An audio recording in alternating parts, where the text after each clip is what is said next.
So in this video we're going to answer the question, free personality tests, can they be trusted? I'm Martin Gibbons and this is on behalf of peoplemaps.com. So let us quickly see where we stand on this. Now, regardless of what you're using your report for, you want to know that you can trust what your report says about you. This is a fundamental thing. There are many free personality tests available out there, but you need to know that you can rely upon them. Some are completely bogus, others are very boring and not much use to you. You have to wonder if it's even possible to find a free personality test you can trust. What is a free personality test? Well, there are many personality tests used most of them are based on the work of Carl Jung, who is generally recognised as the father of personality profiling. Now, there are other systems based on the lie detector test and the psychology that's based on, and some are based around the psychology on the Inkblot test. Of course, these aren't actual tests, although everyone refers to them as such, but it's completely inaccurate. Your personality is not something that you can pass or fail, you see.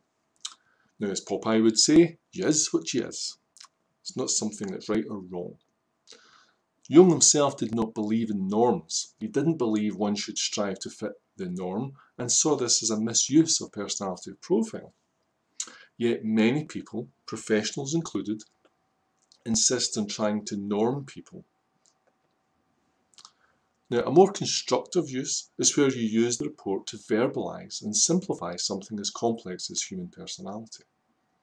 Where are all the free personality tests used? Well, the most common use for personality reports is in career development and recruitment.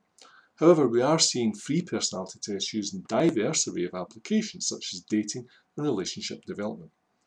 Can free personality tests really be accurate? Well, there is a misconception that only a test administered by a psychologist or a consultant could be accurate. This is not true. Online tests have become more and more sophisticated, and although they may not replace consultants or make consultants redundant, the role that the consultant plays is different, and they're no longer required to tell you what your report says, as they are more often written in plain English, so you can just read it for yourself. And that's the way that things are moving forward. So some free tests are simply amazing quality, and others are really bad.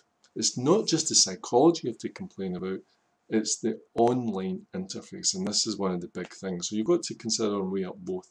Many online tests are developed by non-internet savvy people, so they'll look terrible and they're boring to complete and they hang and they fall over and they're not very good online as a technology thing. So what should you look for? Well, I would always look for a website that's up to date and well designed. Crappy old, often educational websites largely should be ignored in the main. Even if the psychology behind them is good, that'll be a bad experience. So it should indicate how long the test will take, and it should provide you some background about the company or the person who devised it. It's very important that you know the legacy. More questions does not mean more accuracy, and in fact, often the opposite is true.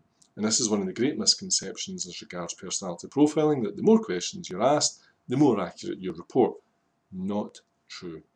Okay, so I'm Martin Gibbons. This is on behalf of People Maps, and we'll catch you on the next video.